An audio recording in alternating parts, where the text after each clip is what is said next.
বাঁচে ওই দিনগুলা তো রোজা রাখে। আর তুমি তো জানো যখন একটা মানুষ রোজা করে তার জন্য বিবি কিন্তু হারাম হয়ে যায়। রোজার হালাতে বিবির পাঞ্জরে যেতে পাবে না, রোজার হালাতে বিবির সাথে সহবাস করতে পাবে না, রোজার হালাতে বিবি থেকে তাকে দূরে থাকতে হবে। এই জন্য ভাইরা আমি সাজিনারে ভাইকে আমার সাজন দেখবে। বলছে ভাবি একটা কথা বলবো। বলছে কি? বলছে দিনের বেলাতে যখন ভাই তোমার পাঞ্জরে আসে না রোজা করে, তো রাইতে তুমি সাজে থাকবে। বলছে ভাই রে না, ওটাও হয় না। বলছে কেমন কথা? বলছে ভাই রে এশারের নামাজের পর তোমার ভাই আবু তারদা আল্লাহর ঘর মসজিদে চলে যায়, আর মসজিদে গোটা গোটা রাত তাহাজ্জুদ পড়ে পড়ে আল্লাহর ইবাদত বান্দেগি করে করে রাত কাটিয়ে দেয়। রাতের বেলা তো আমার বিছানায় আসে না। আমি কি জিনিস বুঝি না, জানে না, দেখি না, আমার দিকে কোনো ধ্যানই নাই, শুধু আল্লাহর ইবাদত বান্দেগি। দিনের বেলাতে রোজা আর রাতের বেলাতে তাহাজ্জুদ পড়ে পড়ে রাত কাটিয়ে দেয়। সালমান বলছেন কঠিন ব্যাপার, আব কি করা যায়? এই গল্প করতে করতে ঠিক আবু দারদা বাড়িতে এসে হাজির। যেমনই বাড়িতে এসেছে দেখছে ভাই সালমান এসে গলা গলাতে মিলেছে। বলছে মারহাবা, ওয়েলকাম, স্বাগতম ভাই, তুমি এসে আমাকে খুব ভালো লেগেছে। বিবিকে বলছেন আরে খাইতে দে না, ভাই কতদিন পর বাড়িতে এসেছে, খাইতে দে। এবার খাইতে দিয়েছে। ও তো সব হাল হাকিকত শুনে নিয়েছে আগে। এবার তখন সালমান বলছেন আবু দারদা ভাই তুমি আইসো। বলছে আমি যাব না, আমি খাবো না। বলেন তো কেন খাবে না? জোরে বলে। রোজা রেখা আছে। জি। বলছেন ভাই আমি খাবো না, তোমার পাঞ্জরে আমি বসে থাকছি, খাবো না। বলছে কেন খাবে না? বলছে ভাই রে আমি আজকে রোজা রেখেছি রে ভাই, রোজা করেছি। এবার সালমান বলছেন কেমন রোজা করেছো? বলছে ভাই রে আমি নফল রোজা করেছি রে ভাই, নফল রোজা করেছি। এবারে তখন সালমান বলছেন আবু দারদা ভাই রোজা তুমি ছেড়ে দাও, রোজা ছেড়ে দাও, তুমি রোজা ভেঙে দাও। নফল রোজা ভাঙলে গুনাহ হবে না, ফরজ রোজা ভাঙতে পাবে না, কিন্তু তুমি নফল রোজা ভেঙেছো, তুমি রোজা ভেঙে দাও। বলছে না আমি ভাঙবো না, রোজা করে থাকবো। এবারে সালমান রাদিয়াল্লাহু তাআলা বলছেন আবু দারদা ভাই যদি তুমি আজকে রোজা ভেঙে আমার সাথে খানা না খাও, তাহলে আমি সালমান আমি সন্ধ্যা পর্যন্ত তোমার বাড়িতে খানা খাবো না। বলছে তোমাকে বৈশাখ খানা খেতে হবে, না খেলে আমি খাবো না। এবার আবু দারদা দেখছেন যে ব্যাপার খারাপ। দুই ভাই তখন রোজা ভেঙে দিলেন, দুই ভাই খানা খেলেন। মাগরিব হলো, এশারের নামাজ হলো। বিবিকে বলছেন বিবি রে ভাইয়ের জন্য তুমি সুন্দর করে বিছানাটা লাগিয়ে দাও, ভাই আমার আরাম করবে। এবার এশারের নামাজের পর মসজিদে থেকে হাঁটতে শুরু করে দিয়েছেন আবু দারদা। এবারে সালমান বলছেন ভাই তুমি কোথায় যাও? বলছে ভাই সালমান তুমি বিছানা আরাম করো, আর আমি চললাম মসজিদে আল্লাহর ইবাদত বান্দেগি করার জন্য। ওরে সুবহানাল্লাহ, আমরা জানি যখন একটা নতুন ছেলে প্রথম রাত হয়, যখন বিবাহ করে, যারা নানি টাইপের মানুষ, দাদি টাইপের মানুষ, ভাবি টাইপের মানুষ, তার হাত খানটাকে ধরে কিংবা বিবির হাত খানটাকে ধরে ঘরের ভিতরে ধাক্কা দিয়ে দেয়, দেয় কি দেয় না আমরা জানি। ঠিক সালমান আবু দারদার হাত খান ধরে এবার বিবির ঘরে ধাক্কা দিয়ে দিলেন। বলছে ভাই রে আমিও তাহাজ্জুদ পড়বো, নামাজ পড়বো, তুমি এখন নামাজের টাইম হয়নি, সময় হয়নি, তোমার বিবি তোমার জন্য ঘরে ইন্তজার করছে, তোমার জন্য ঘরে অপেক্ষা করছে, তুমি চলে যাও, চলে যাও, তুমি ঘরের ভিতরে চলে যাও। ঠিক নামাজের টাইম যখন এই দেখো কাবার ভিতরে নামাজ পড়ছে। আজকে তাকে দুনিয়া থেকে কে বিদায় করতে পারবে? কে তার জীবন নিতে পারবে? আছো তোমরা কেউ? উকবা বিন আবি মুঈত একজন বেঈমান মুশরিক। সুবহানাল্লাহ। বলছে আমি পারবো, আমি এই কাজটা করতে পারবো। হাঁটতে হাঁটতে হাঁটতে মসজিদের ভিতরে চলে গেল। নবী আমার নামাজ পড়ছেন, নামাজের হালাতে নবী আমার আছেন। ওরে সুবহানাল্লাহ, এই আমার মায়েরা খালারা শুনেন কেমন মহব্বত ভালোবাসা দেখেন। নবী আমার নামাজ পড়ছেন, আর নামাজের হালাতে উকবা বিন আবি মুঈত নবীর গলাতে এখন গামছা দিয়ে এমন জোর করে টান দিয়েছে, নবীর টুটি চিপে গেছে। নবী আমার কিন্তু মাথা হিলাডলা করতে পারে না। নবীর চোখ গলা বড় বড় হয়ে গেছে, চোখ দিয়ে পানি ঝরতে লেগেছে। নবী আমার জিহ্বা বাইর করে দিয়েছেন, মনে হয় আর নবীজি দুনিয়াতে বাঁচবেন না। আর আবু জাহাল ওর সাথীকে নিয়ে রাস্তাতে হাঁটছে, কিলকিল কিলকিল হাসছে, খুব মজা নিচ্ছে। আহারে, এরকম ভাবে নবী আমার নামাজ পড়ছেন, আর উকবা বিন আবি মুঈত নবীর গলাতে এখানে এমন জোর করে গামছা দিয়ে টান দিয়েছে রে ভাই, এবার মনে হয় নবীজির শ্বাস আটকে গেছে, নবীজি আর বাঁচবেন না। এবার একজন মুসলমান দূর থেকে কিন্তু সবকিছু দেখছেন, বলছেন আল্লাহ রে, তারা হলো 8 জন 10 জন, আমি কেমন করে নবীকে আমি বাঁচাবো? আমার দ্বারা নবীকে বাঁচানো হবে না। আজকে যদি নবীকে বাঁচাতে পারে তাহলে আবু বকর বাঁচাবে, আবু বকর ছাড়া নবীকে কেউ বাঁচাতে পারবে না। এই ভাই কেমন মহব্বত ভালোবাসা দেখেন। এবার সেই মুসলমান দৌড়াতে দৌড়াতে চলে গেলেন। সময় কতক্ষণ? মোটামুটি 8টা 7টা বেলা এরকম সময়তে হযরত আবু বকর দেখছেন বিছানায় শুয়ে আছে। দৌড়াতে দৌড়াতে সেই মুসলমান বলছেন, আবু বকর, তোমার বন্ধুকে যদি বাঁচাতে চাও রে, তাড়াতাড়ি করে তুমি কাবা শরীফে চলে যাও।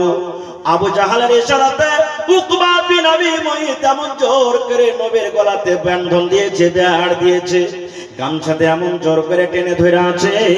আমার মনে হয় একটুখানি সময় যদি আর হয়ে যায় তাহলে নবীজি আমার দুনিয়া থেকে চলে যাবে। মরদ হন, হিরো হন। কেমন হিরো? হযরত আবু বকর রাদিয়াল্লাহু তাআলা আনহুর মতন হিরো। এরকম হিরো নয় যে একটু ভালো মন্দ খায় একটু অ্যাক্টিং করিয়ে দিলাম, পাহাড় কুদিয়ে দিলাম, ডান্স করে দিলাম আর হিরো হয়ে গেলাম, এরকম হিরো হয়তো হবে না। হযরত আবু বকর নেই, হবে না, হতে পারে না, আমার নবীর সাথে কারো তুলনা হয়নি, হবে না, হতে পারে না, আমার নবীর সাথে কারো তুলনা।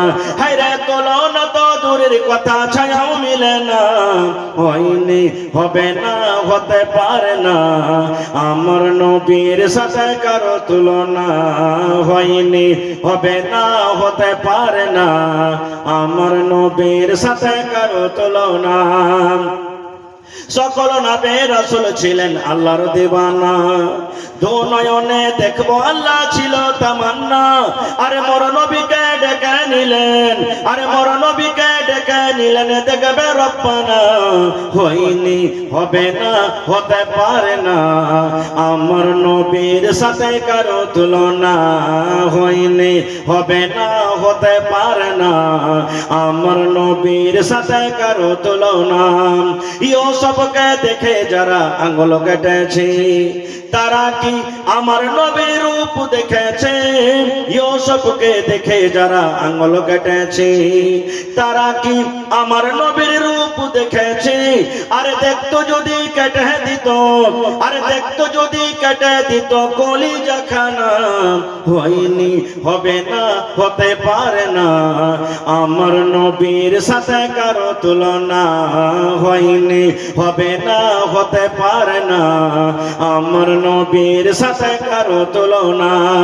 যার শানে আল্লাহ তাআলা করলেন ঘোষণা, খোলকে আজিম আমার শাহে মদিনা, যার শানে আল্লাহ তাআলা করলেন ঘোষণা, খোলকে আজিম আমার শাহে মদিনা, মুসলমানে নবী ছাড়া কিছুই মানে না, মুমিনে কোরআন ছাড়া কিছুই বুঝে না, হয়নি, হবে না, হতে পারে না, আমার নবীর সাথে কারো তুলনা হয়নি, হবে না, হতে পারে না, আমার নবীর সাথে কারো তুলনা। নারে তাকবীর, আল্লাহু আকবার। আল্লাহ রাসূল সাল্লাল্লাহু আলাইহি সাল্লাম একদিন কাবা শরীফে নামাজ পড়ছেন, কাবা শরীফে নামাজ পড়ছেন, আহা হা হা। আর আবু জাহাল 8 জন 10 জন 15 জনের একজন টিম নিয়ে রাস্তাতে হেঁটে চলেছে, হাঁটছে রাস্তা দিয়ে। সব থেকে বড় দুশমনকে নবীজির আবু জাহাল, ওর চাচা, নবীজির চাচা আবু জাহাল তার সাথীরা কে বলছে, কি বলছে, এরে আমার বন্ধুরা, তোমাদের মধ্যে কে এমন আছো গো, আজকে মোহাম্মদ নামে ছেলেটা শুনলেন আমার নবীকে গলাতে ফাঁস দিয়ে আছে, কোথায় লাঠি আছে, কোথায় সুলফি আছে, কোথায় কোন বহর তরকারি ভালো আর কোন বহর তরকারি রান্না করতে জানবে না, ভালো হয়নি। এরকমই নবীর একজন বিবি হযরত সাফিয়া রাদিয়াল্লাহু তাআলা আনহা, তার হাতের তরকারি কিন্তু খুবই ভালো। এবার কিন্তু তার বাড়িতে নবীদের সেদিন বাড়ি নেই। নবীর বাড়ি কোথায় আছে? আল্লাহ নবীর আরো একজন স্ত্রী মা আয়েশা রাদিয়াল্লাহু তাআলা আনহা, ওর বাড়িতে কিন্তু নবীর বাড়ি আছে, নবীজি মা আয়েশার বাড়িতে আছেন।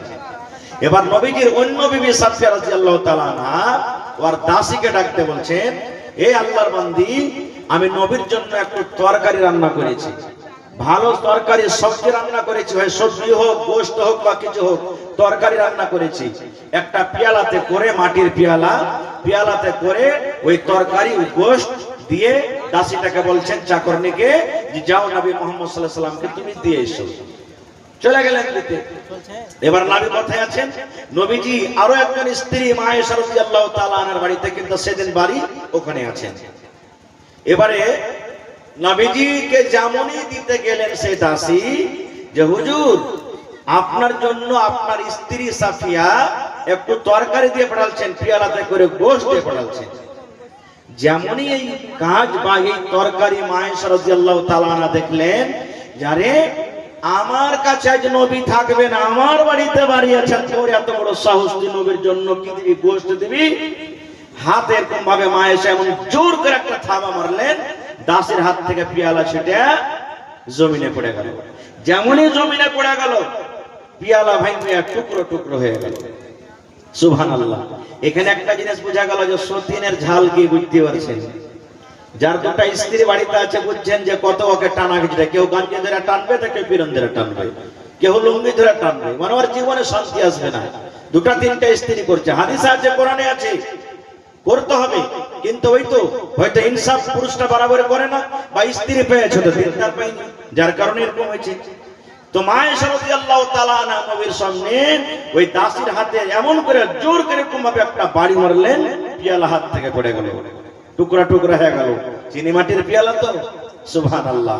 এবারে নবীজি ওই টুকরা গলা পেয়ালার ভেঙে যে গেছে, টুকরা টুকরা হয়ে গেলে তুলছে, তোলা পর ওই দাসীটাকে বলছেন, কি বলছেন? এরে আল্লাহর বান্দি, তোমার মা রেগে গেছে, তোমার মা রেগে গেছে, তোমার মা রেগে গেছে। মা কাকে বলছেন? আল্লাহর নবীর যত বিবিরা সমস্ত মুমিন মুসলমান হলো ওরা মা। নবীর যত বিবি ছিলেন সমস্ত আমাদের হলেন মা। উম্মাহাতুল মুমিনিন তাদেরকে বলা হয়েছে। আল্লাহর নবীর যত বিবিরা দুনিয়াতে ছিলেন সমস্ত নবীর বিবিরা হলো সমস্ত মুসলমান মুমিনের মা।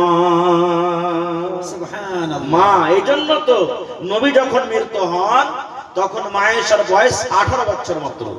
নবীজির যখন মৃত্যু হয় মা আয়েশার বয়স 18 বছর। বিবাহর পয়গাম দিলে দিতে পারতেন মেলাই সাহাবী, কিন্তু দেননি। কেন? মুমিন মুসলমানের মা, মাকে বিয়ে করা যেমন হারাম, ওরকম নবীজির বিবিরা কে অন্য মানুষের বিয়ে করা হারাম, কারণ এটা নবীদের মা, মুমিনদের মা। এবার নবীজি পেয়ালা গালা টুকরা টুকরা হয়ে ভাঙ্গিয়া জমিনে পড়ে আছে। নবীজি পেয়ালার টুকরাকে উঠাছেন আর ওই দাসীকে বলছেন, দাসী রে, তোমার মা রেগে গেছেন, তোমার মা রেগে গেছে, তোমার মা রেগে গেছে, তোমার মা রেগে গেছে। বারবার নবীজি ঘুরিয়া ঘুরিয়া পড়ছেন। এবার দেখেন মা আয়েশা রাদিয়াল্লাহু তাআলা আনহা ভাঙা তো দিলেন পেয়ালা, কিন্তু যখন নবীজি বারবার বলছেন যে তোমার মা রেগে গেছে, এবার মা আয়েশা বুঝে নিলেন আমার ভুল হয়ে গেছে, আমার ভুল হয়ে গেছে। নবীজি বারবার বলার মানে হলো আমি ভুল করে দিয়েছি। এবার মা আয়েশা রাদিয়াল্লাহু তাআলা আনহা চট করে নবীকে বলছেন, নবী গো,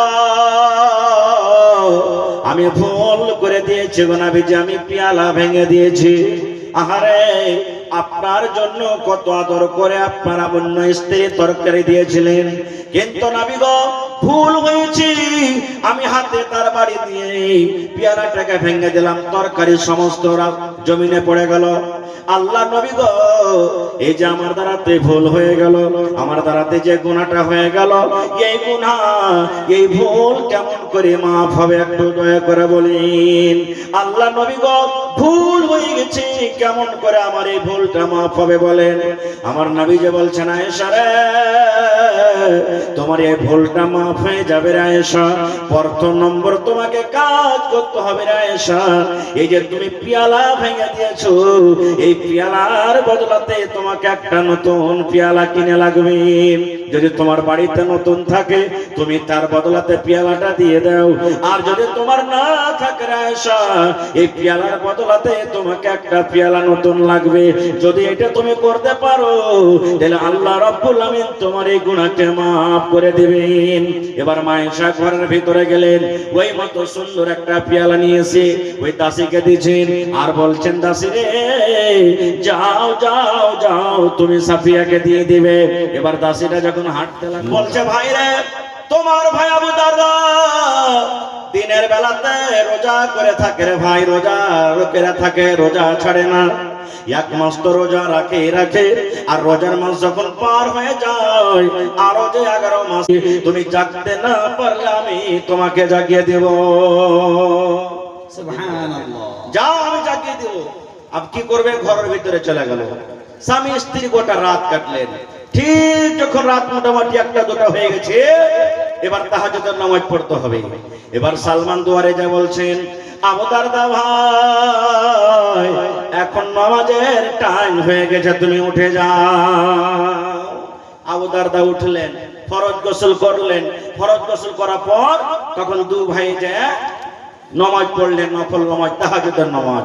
নামাজ পড়ে তখন এবার সালমান নসিহত করছে, দোস্ত ভাইকে নসিহত করছে। কি করছে? বলছে, ভাই রে, মেহমান যদি বাড়িতে আসে, মেহমানের সাথে তোমাকে খানা খাইতে হবে, গল্প করতে হবে, টাইম দিতে হবে।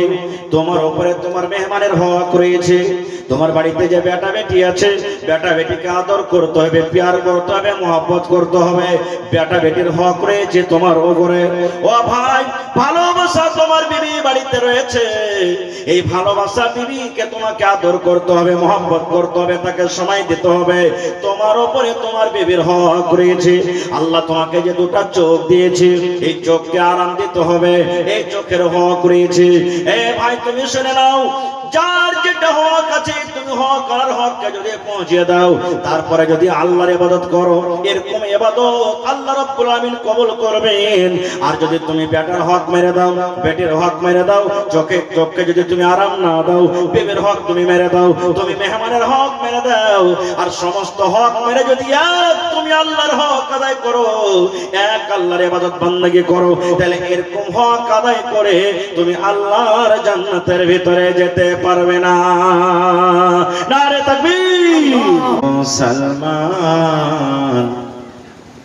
মোদের নাই কেন ঈমান, মোরাওয়া বুঝ মুসলমান মোদের নাই কেন ঈমান, মোরা হাসিদ মুসলমান মোদের নাই কেন ঈমান, মোরা নাদানি মুসলমান মোদের নাই কেন ঈমান। যুগের হাওয়ায় বয়া গেল, যুগের হাওয়ায় বয়া গেল মোদের সব ঈমান, মোরা ভোলা মুসলমান মোদের নাই কেন ঈমান, মোরা নাদানি মুসলমান মোদের নাই কেন ঈমান। মাস গেল তোর বছর গেল, আর কি আছে বাকি, সবাই মিলে বল না তোরা নামাজ রোজা ধরেছি, মাস গেল তোর বছর গেল, আর কি আছে বাকি? সবাই মিলে বল তোরা নামাজে রোজা ধরেছি।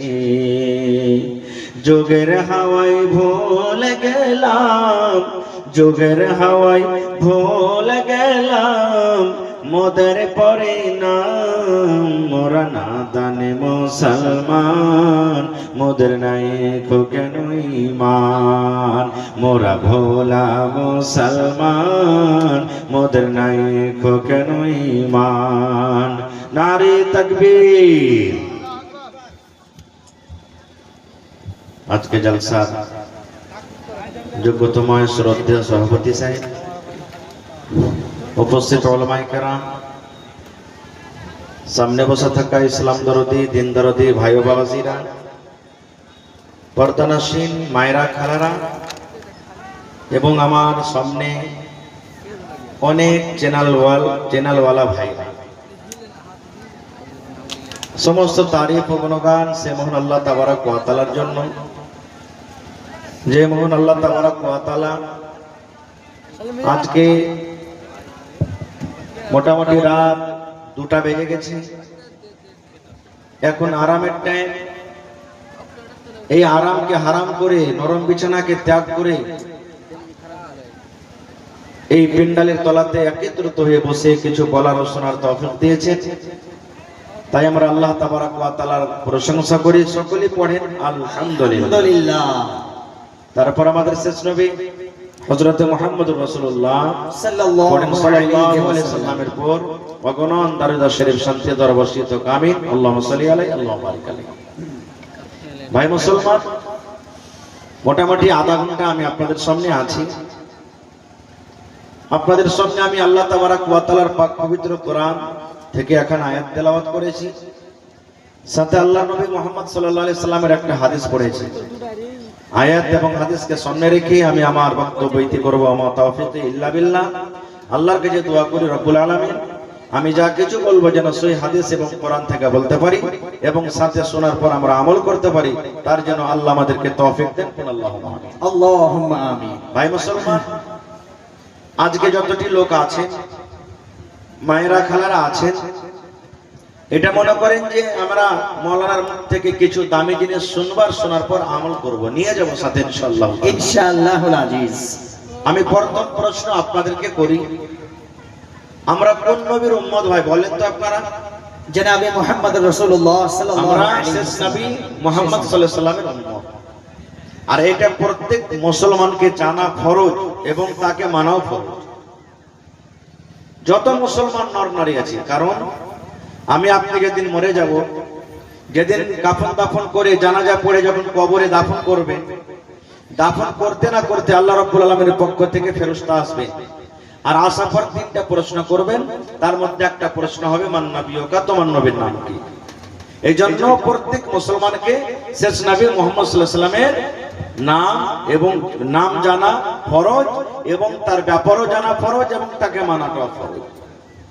ভাই আমার, আজকে আমরা শেষ নবীর উম্মত।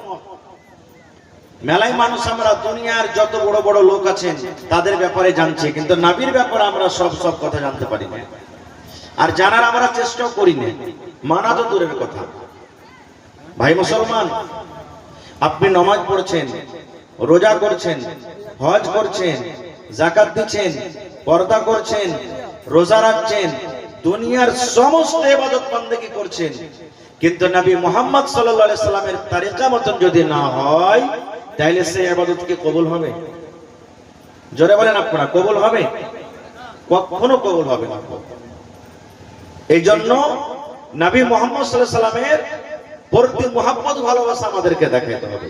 আর মুহাব্বত ভালোবাসা শুধু দিল থেকে মুখ থেকে নয়, আমল করে দেখাতে হবে।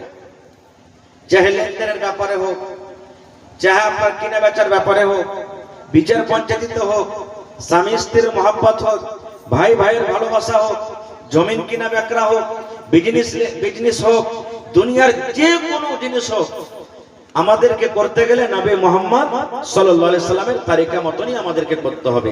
তাহলেই আমরা সেই জায়গাতে কামিয়াব হইতে পারবো, না হলে আমরা নাকাম হয়ে যাব। ভাই মুসলমান, আজকে আমরা মহব্বত ভালোবাসা কিভাবে করি?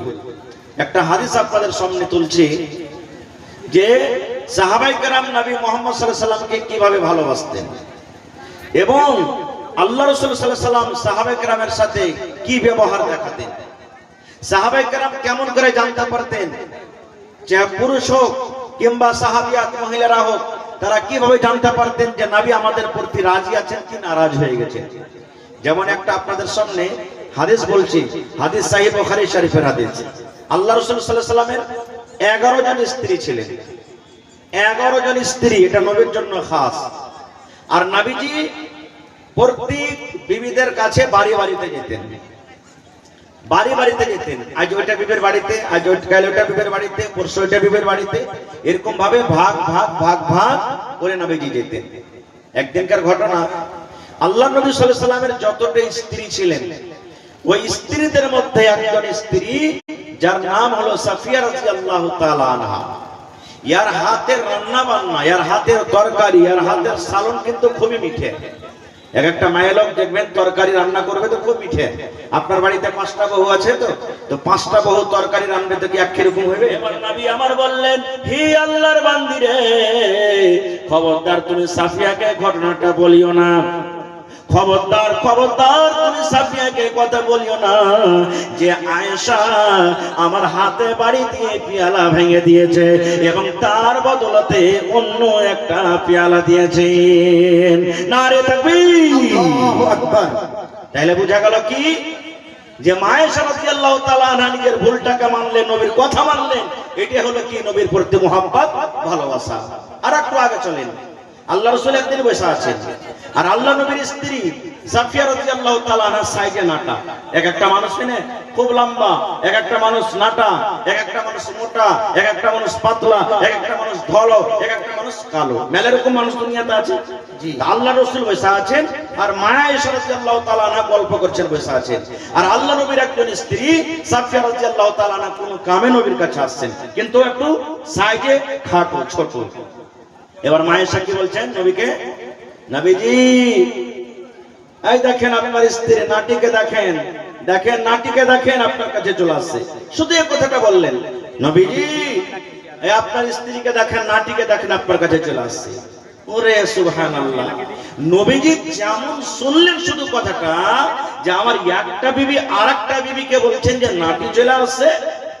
ওরে সুবহানাল্লাহ, যেমন কথাটা বলে দেওয়া, কথাটা শোনা পর নবীজির চোখ লাল হয়ে গেল, যেমন বেদনার দানা লাল হয়। ওরে আল্লাহ, ওই বেদনার দানার মতো রাগের কারণে নবীর চোখ দুটা কিন্তু লাল হয়ে গেল। নবীজি রেগে গেলেন।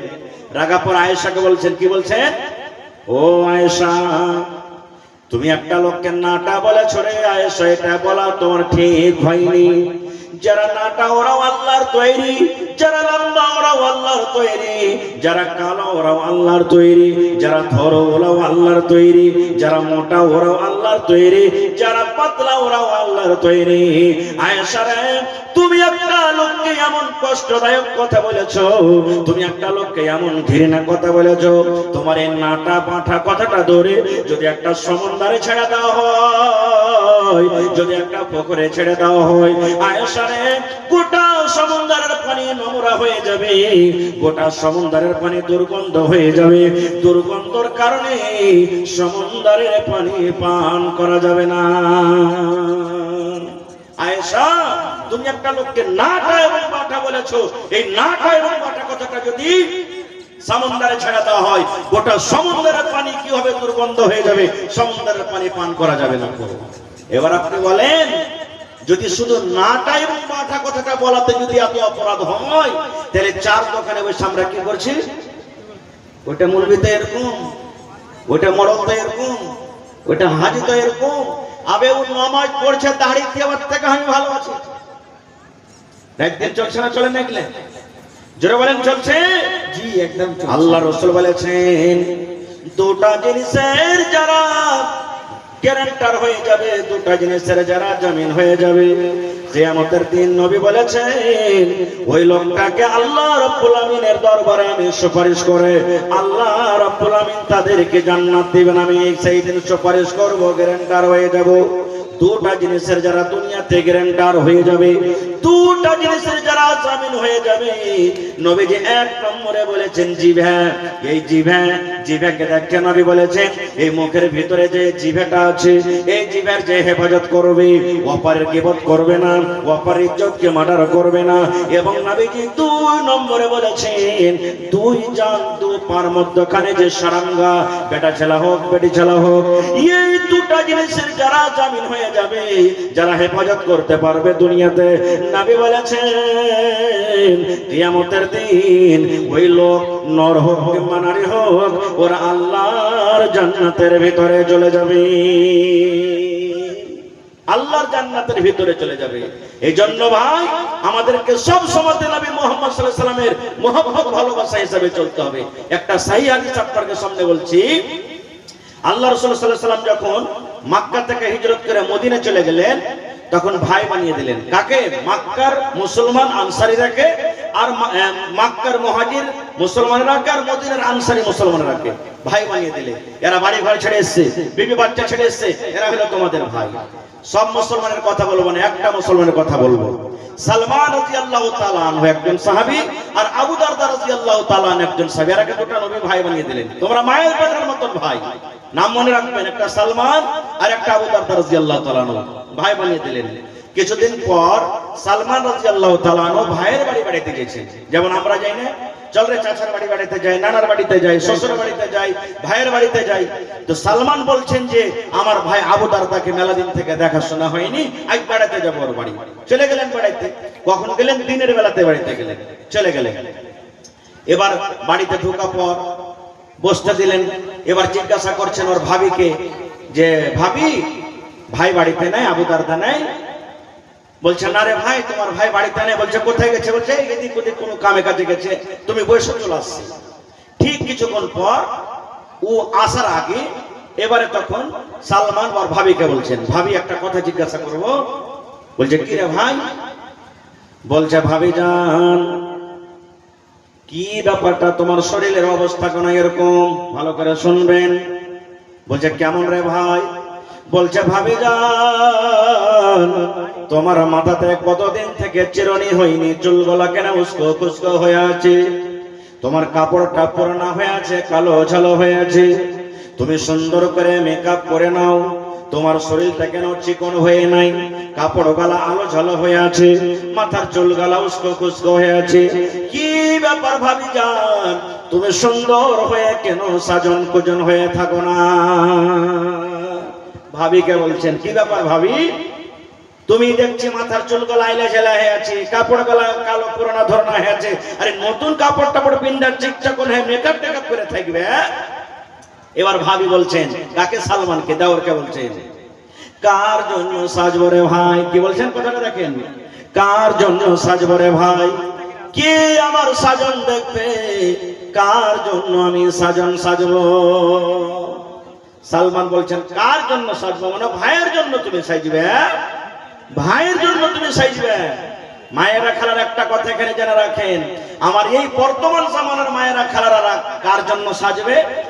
2000 টাকা দামের শাড়ি কিনে খাওয়া আছে, ওই শাড়ি খানটা বিহাইকে দেখাতে যাবে, ওই শাড়ি খানটা করেতে যাবে তখন সেদিন পিনবে, কুটুমের বাড়ি বাড়িতে যাবে সেদিন পিনবে।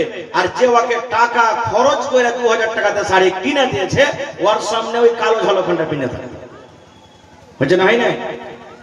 আরে যে এত কষ্ট করে আপনাকে শাড়ি কিনে দিয়েছে তাকে কিনে দেখান না, তাহলে তো মজা লাগতো। ওকে যে না আমার সামনে হিরোইন ঘুরছে, অন্য হিরোইনকে দেখে তখন ভুলে যাবে আপনি যদি তার সামনে সাজা গুজা থাকেন তো। কিন্তু এখন তো কাদা মেখে ছাই মেখে হলো জ্বলে থাকবে, গতরে পাঞ্জরে যখন আসবে তো পাটের জাগের মতন মনে হয় আইসটা আইসটা গুণ হয়েছে, ওই স্ত্রীকে তখন হট এখান থেকে তোর মতন স্ত্রীকে চোখে দেখতে পারবো না। তো বলছেন ভাইরে কার জন্য সাজবো? বলছে কার জন্য সাজবো না, ভাইয়ের জন্য সাজবে। বলছেন না রে ভাই সাজা কোনো দরকার নাই। ভাবি বলছেন সাজা কোনো দরকার নাই। বলছে কেমন কথা ভাবি জান, সাজা কোনো দরকার